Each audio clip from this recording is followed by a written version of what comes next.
हाँ, और ये कुछ शेष नहीं रह जाता वाली बात बहुत शक्तिशाली है। बिल्कुल। और आगे विस्तार भी है। असीम वेदना जब आहत करती है, आंखें जब रुदन करती हैं, हृदय में एक विकल रागिनी बजती है, कुछ शेष नहीं रह जाता।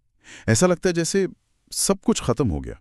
ये दर्द का चित्रण, ये कितना वास्तविक लगता है ना। हाँ, बिल्कुल वास्तविक। देखिए, प्रेम जब टूटता है तो ये जो अंदरूनी तबाही या खालीपन महसूस होता है ना, वो बहुत ही गहरा अनुभव है।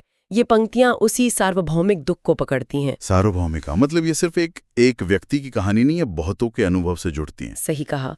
ये दिल टूटने का एक क्लासिक पावरफुल चित्रण है। लेकिन फिर जैसा आपने कहा, कहानी सिर्फ यहीं खत्म नहीं होती। कविता एक मोड़ लेती है। इस गहरे दर्द के बीच भी एक कोशिश नजर आती है प्रेम को बचाने की। हाँ। परंतु मैंने प्रेम रूपी पौधे को तुम्हारी दी हुई सुखद स्मृतियों के जल से सींचा। ये रूपक कितना सुंदर है। बहुत ज्यादा। ये दिखाता है कि वो निष्क्रिय होकर सिर्फ दुख नहीं झेल रही हैं, वो कुछ कर रही हैं। हाँ, सक्रियता है। और आगे कहती हैं, मैंने अपना प्रेम मुरझाने नहीं दिया, रखा मैंने सब कुछ सहेज कर, जैसे रखता हूं कोई जेवर संभाल कर। बिल्कुल। यादों को कीमती चीज की तरह सहेजना, ये दिखाता है कि जो अच्छा था उसे भुलाया नहीं गया है, उसे संजोया जा रहा है। और फिर आती है वो पंक्ति जो शायद इस कविता का या इस भावना का मूल है। हाँ, पीड़ा भी तो प्रेम का ही स्वरूप है। ये बहुत बहुत गहरा विचार है ना?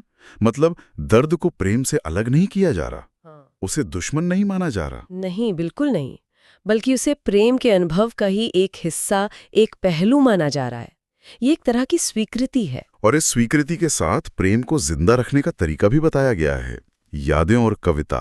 हाँ, यादें यानी स्मृतियों का जल, और अभिव्यक्ति यानी कविताएं। ये मानवीय भावनाओं की जो रेजिलियंस होती है, जो लचीलापन होता है, उसे दिखाता है।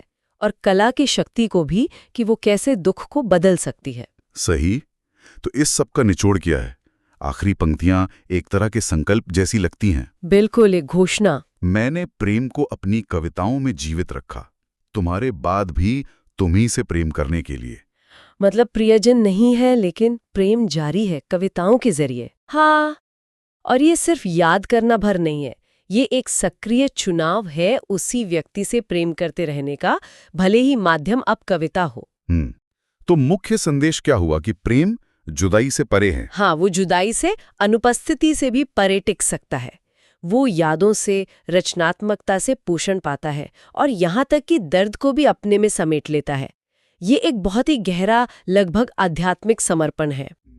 ये समझना वाकई दिलचस्प है, कैसे इंसान दर्द से गुजर कर भी प्रेम